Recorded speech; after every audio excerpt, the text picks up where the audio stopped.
Hello everyone, welcome to guiding Sarathi. आज हम लोग इस वीडियो में 3 मार्च से रिलेटेड इंपॉर्टेंट करंट अफेयर को देखेंगे। तो चलिए वीडियो को शुरू करते हैं। आज का जो हमारा सबसे पहला क्वेश्चन है वो जीनोम इंडिया प्रोजेक्ट से रिलेटेड है। Consider the following statement about genome India project. पहला स्टेटमेंट है, the aim of this project is to better understand the genetic variation and disease causing mutation. दूसरा स्टेटमेंट है, sequencing has been used to read the code of virus. तीसरा है, it has also been used as a tool for prenatal screening to investigate whether the foetus has genetic disorder. तो ये बताना है कि ये तीनों स्टेटमेंट में से सही जवाब कौन सा है। Any one, any two, all of the above या नन ऑफ द अबव।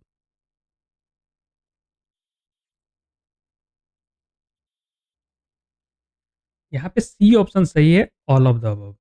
यहाँ पे ये तीनों ही स्टेटमेंट सही है। अभी ये न्यूज में क्यों है?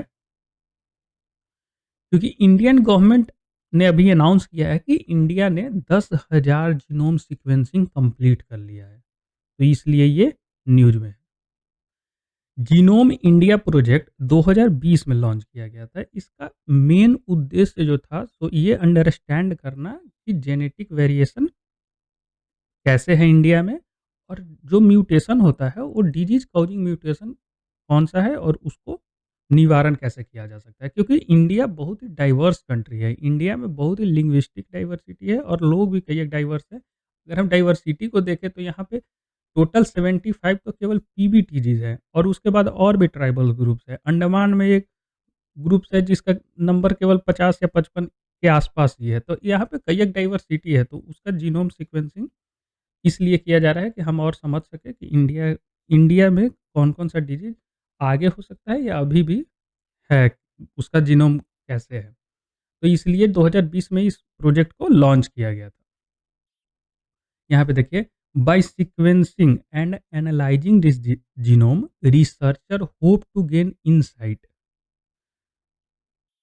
into the underlying genetic cause of disease and develop more effective personalized therapy। कोई भी अंडर काउज कोई भी कारण है अभी डिजीज के लिए, उसको जान सकते हैं और इफेक्टिव थेरेपी लॉन्च कर सकते हैं उस जीनोम सीक्वेंसिंग के लिए, या उस पर्सनल ग्रुप्स के लिए कि उस कोई ग्रुप्स को कोई जीनोम सीक्वेंस जीनोम के कारण कोई डिजीज है तो उसको पर्सनल थेरेपी दिया जा सकता है। तो इसलिए इसको 2020 में लॉन्च किया गया था। अगर हम सिग्निफिकेंस की बात करें, इसका इम्पोर्टेंस की बात करें, तो सबसे पहला इम्पोर्टेंट है कि हम अंडरस्टैंड कर सकते हैं ह्यूमन इवोल्यूशन को। अभी तक हम आदि मानव से मानव तक पहुँचने में कैसे हम इवॉल्व किए हैं, इसको समझने में और आसानी होगी। और दूसरा है डिजीज रिसर्च एंड ट्रीटमेंट। जैसा कि हमने पहले बोला कि इसमें पर्सनलाइज्ड मेडिसिन बन सकता है कि कोई भी जीनोम के लिए कोई डिजीज है तो उसके लिए पर्सनलाइज्ड मेडिसिन बन सकता है। और mapping of disease,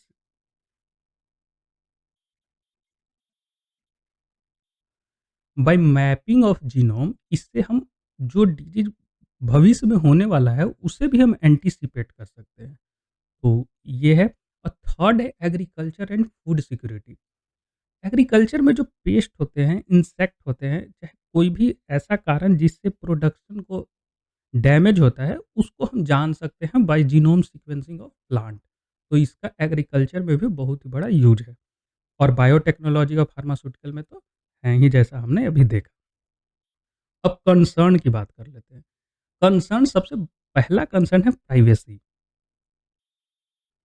right to privacy जो है सो आर्टिकल 21 के तहत फंडामेंटल राइट्स में है। आप किसी का पर्सनल इंफॉर्मेशन में ताक झाक नहीं कर सकते, ये राइट टू प्राइवेसी है। तो ये प्राइवेसी कंसर्न है। दूसरा है साइंटिफिक रेसिज्म को भी ये बढ़ावा दे सकता है। अगर कोई भी जीनोम सीक्वेंसिंग के बारे में बोल दिया गया कि इस जीनोम और इस ग्रुप के लोग थोड़ा ज़्यादा स्ट्रांग होते हैं, तो ये रेसिज्म को और बढ़ावा दे सकता है। तो दूसरा कारण ये है। थर्ड है डाटा प्राइवेसी। एक जीनोम सीक्वेंसिंग करने के लिए टोटल 82 जीबी डाटा उसको स्टोर करने के लिए लगती है। और अभी तक तो इंडिया 10,000 टोटल कंप्लीट कर चुका है, तो पेटाफ्लॉप्स में ये डाटा चला गया। और ये साइबर अटैक से इसको बचाना होगा, नहीं तो इसका बहुत ही नेगेटिव यूज़ भी हो सकता है, क्योंकि आप जीनोम सीक्वेंसिंग मतलब सारा कुछ उसका इन्फॉर्मेशन है उस रिकॉर्ड्स में। तो एक डाटा प्राइवेसी भी इससे कंसर्न है, साइबर अटैक से भी बचा करके रखना। और इथिकल कंसर्न चौथा है, क्योंकि चाइना ने जीनोम एडिटिंग की मदद से एक बेबीज़ बनाया था, जो कि एक कंसर्न की बात है, क्योंकि ये जीनोम एडिटिंग करके चाहे कोई डॉक्टर या लोग किसी के बारे में, जीनोम के बारे में जान गए, तो उससे पर्सनली कुछ वैसा एडिट कर सकते हैं जिससे उसको सोसाइटी पर निगेटिव इम्पैक्ट पड़ सके। तो ये एथिकल कंसर्न भी इससे रिलेटेड है। अब देख लेते हैं कि जीनोम सीक्वेंसिंग होता क्या है।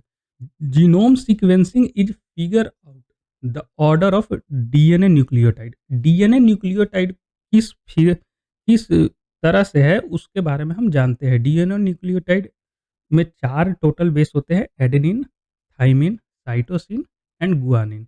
ये मिल करके बनते हैं डीएनए, और डीएनए ही होता है जेनेटिक ऑर्डर को, डीएनए कैरी जेनेटिक ऑर्डर। तो ये टोटल था जीनोम इंडिया प्रोजेक्ट के बारे में। चलते हैं नेक्स्ट क्वेश्चन पे। आज का जो सेकंड क्वेश्चन है वो कुरिल आइलैंड के बारे में है, कि ये किन 2 देश के बीच में डिस्प्यूट है। पहला है जापान साउथ कोरिया, बी है जापान एंड रसिया, सी है Japan and Philippines and D option है Japan and China.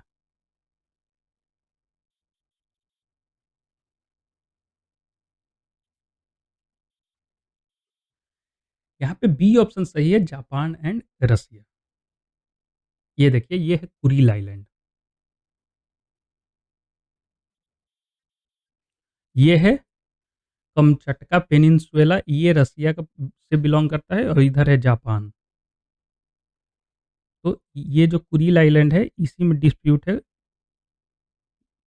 Russia and Japan के बीच में। और वर्ल्ड वॉर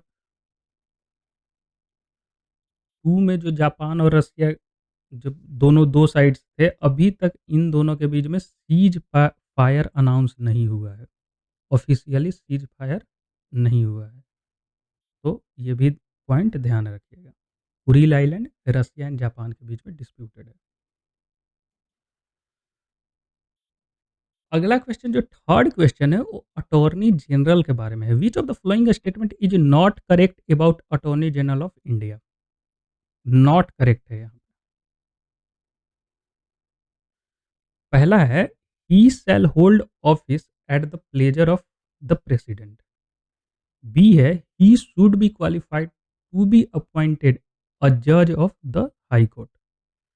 सी ऑप्शन है, he shall have the right to an audience in all courts in the territory of India. D है, he gives advice to the government of India upon such a legal matter and to perform such other duty of legal character. तो ये बताना है कि चारों statement में से कौन सा स्टेटमेंट गलत है अटॉर्नी जनरल ऑफ इंडिया के बारे में।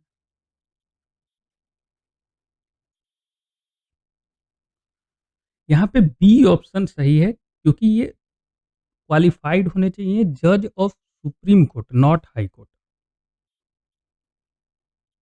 तो बी ऑप्शन यहाँ पे गलत है। अब देख लेते हैं अटॉर्नी जनरल ऑफ इंडिया के बारे में। अगर हम एलिजिबिलिटी के बारे में पहले देख लेते हैं, वो जो है से क्वालिफाइड होने चाहिए to be appoint as a जज of supreme court. High court वाला स्टेटमेंट गलत है।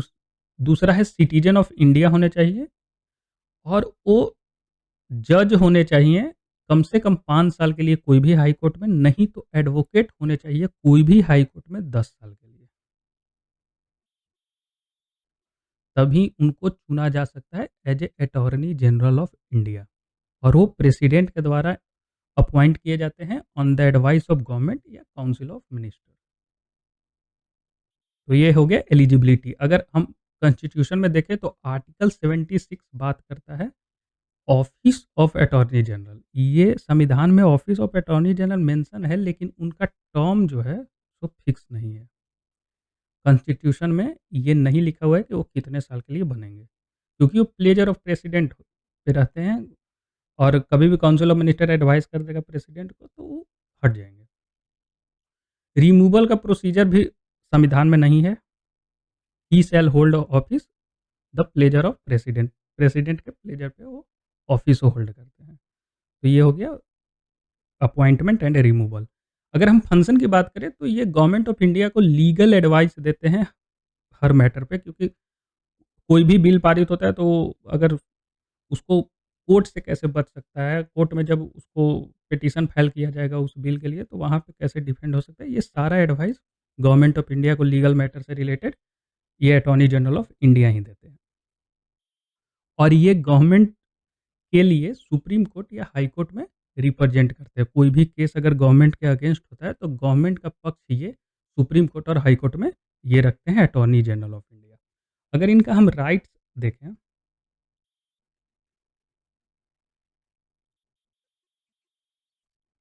ये पार्लियामेंट के दोनों हाउस में, राज्यसभा प्लस लोकसभा में बैठ सकते हैं, वहाँ पे बोल भी सकते हैं, लेकिन वोटिंग का राइट्स इनके पास नहीं है। अगर कोई मैटर होता है तो वहाँ पे ये बोल सकते हैं, वहाँ पे बैठ सकते हैं, उसका जब सीटिंग चल रहा होगा रोक पार्लियामेंट का, तो वहाँ पे, लेकिन ये वोट नहीं कर सकते कोई भी बिल पे।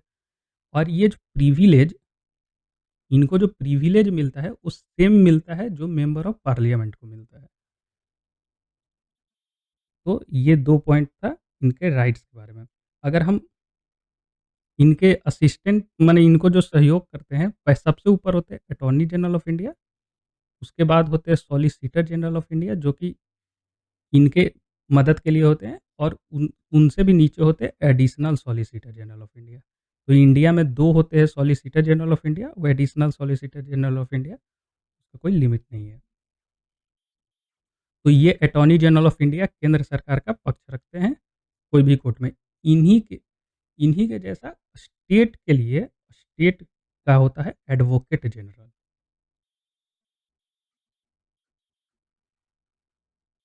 जिस तरह अटॉर्नी जनरल ऑफ इंडिया केंद्र को लीगल एडवाइस, चाहे उस केंद्र का पक्ष रखने के लिए सुप्रीम कोर्ट और हाई कोर्ट में अपीयर होते हैं, उसी तरह स्टेट का पक्ष रखने के लिए एडवोकेट जनरल उस स्टेट का होते हैं। ये आर्टिकल संविधान में आर्टिकल 165 में मेंशन है, advocate general of state, advocate general. तो ये होता है attorney general and advocate general. चलते हैं नेक्स्ट क्वेश्चन पे।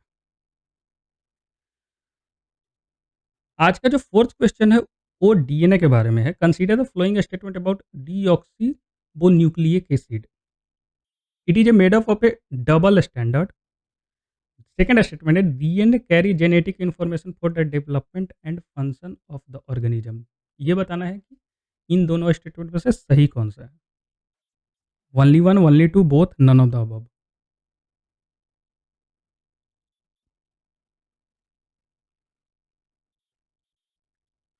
अभी जीनोम सीक्वेंसिंग न्यूज में है तो डीएनए का ही जीनोम सीक्वेंसिंग होता है, तो इसलिए डीएनए के बारे में भी जान लेते हैं। यहाँ पे सी ऑप्शन सही है, बोथ।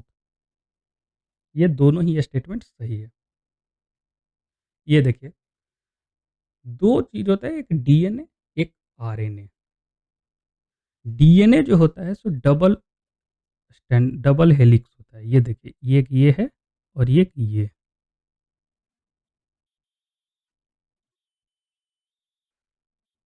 इसमें टोटल 4 बेस होते हैं। आरएनए में भी 4 बेस होते हैं। पहला ये डबल स्टैंडर्ड होता है और इसमें 4 बेस होते हैं, cytosine, guanine, adenine and thymine. तो ये जो यहाँ पे है रंग-बिरंगा, ये बेस हैं। ये डिफरेंट डिफरेंट बेस कॉम्बिनेशन में यहाँ पे लगे हुए हैं। अब यही जीनोम सीक्वेंसिंग में पता किया जाता है कि कौन-सा बेस कहाँ पे है। तो ये cytosine, guanine, adenine and thymine, ये टोटल 4 बेस हैं।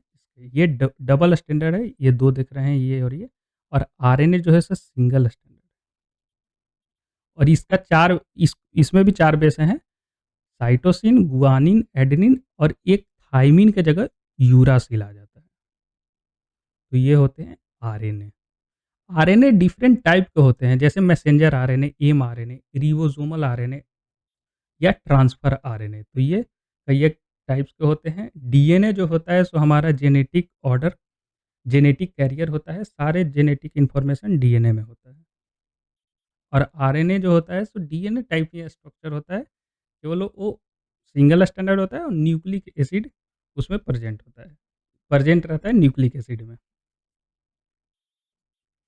अब डीएनए और आरएनए की बात कर रहे हैं तो डीएनए बेस्ड डिजीज़ भी होता है, उसके बारे में भी देख लेते हैं, और आरएनए बेस्ड डिजीज़ होता है।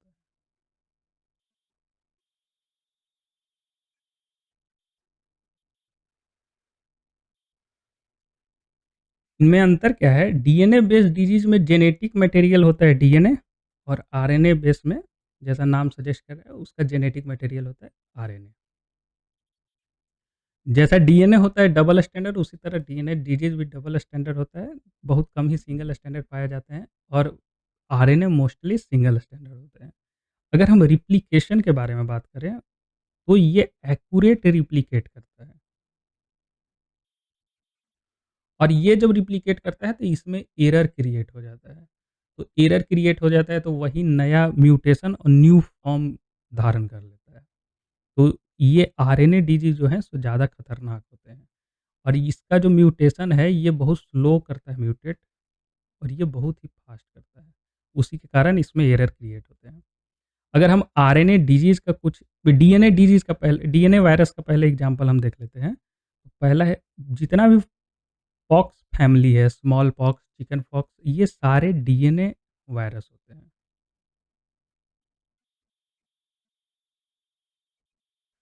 हेपेटाइटिस बी भी है, वो डीएनए वायरस ही है।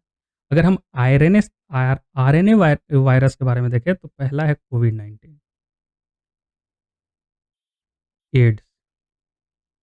ये इतना ज़्यादा म्यूटेट करता है, इतना ज़्यादा म्यूटेशन में एरर होने के कारण नया रूप में आ जाता है, तो इसको वैक्सीन बनाना भी टफ़ होता है। जैसे कोविड-19 के बारे में भी देखे थे, कितना खतरनाक डिज़ीज़। उसके बाद एड्स, पोलियो,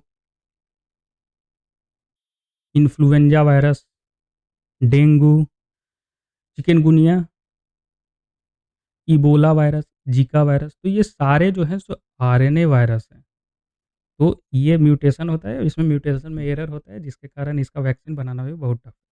चलते हैं नेक्स्ट क्वेश्चन पे। क्वेश्चन नंबर 5 है, अभी जियोलॉजिकल सर्वे ऑफ इंडिया एक न्यू मैरीन स्पीशीज़ फाउंड किया है, तो उसका नाम जो है से किनके नाम पे रखा है?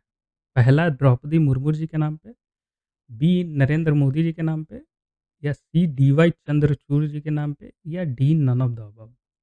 ये बताना है कि उस स्पीशीज़ का नाम किनके नाम पे रखा गया है। यहाँ पर सही जवाब ए है, द्रौपदी मुर्मू। ये देखिए, geological survey of India name newly discover head shield sea, ये फोटो है उस न्यूली फाउंड स्पीशीज का, slug after president Droupadi Murmu, और अब उसका नाम हो गया मेलानोलैमिस द्रौपदी। अभी उसका नाम ये हो गया है। ये मेलानिस फैमिली से बिलोंग करता है। ये हेड सील्ड सी स्लग्स है। इसके फीचर्स को देख ले, ये कहाँ पाया गया है तो वेस्ट बंगाल और उड़ीसा के कोस्ट पे। तो ये ध्यान रखिएगा कि अभी एक स्पीशीज़ का नाम द्रौपदी मुर्मू, जो हमारे राष्ट्रपति हैं, उनके नाम पे रखा गया है। अब जियोलॉजिकल सर्वे ऑफ इंडिया के बारे में देख लेते हैं। छठा क्वेश्चन है, consider the following statement about geological survey of India. It is established in 1916 and come under the ministry of environment and forest. Second statement है, इट्स हेडक्वार्टर इन कोलकाता। तो ये बताना है दोनों स्टेटमेंट में से कौन सा स्टेटमेंट सही है, only one, only two, both, या नन ऑफ द अबव।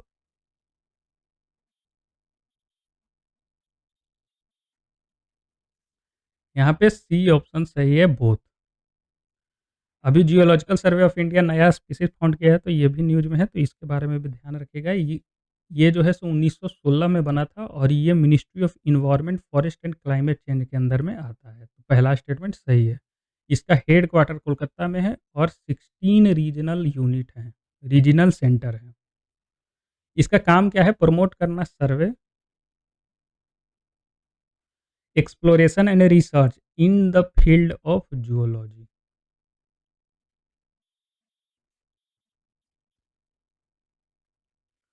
जो काम आर्कोलॉजिकल सर्वे ऑफ इंडिया करता है, वही उसी की तरह ये काम करता है, लेकिन ये जियोलॉजी के फील्ड में न्यू स्पीशीज़ वगैरह ये फाउंड करता है। तो ये अभी न्यूज़ में था, तो इसके बारे में ध्यान रखिएगा।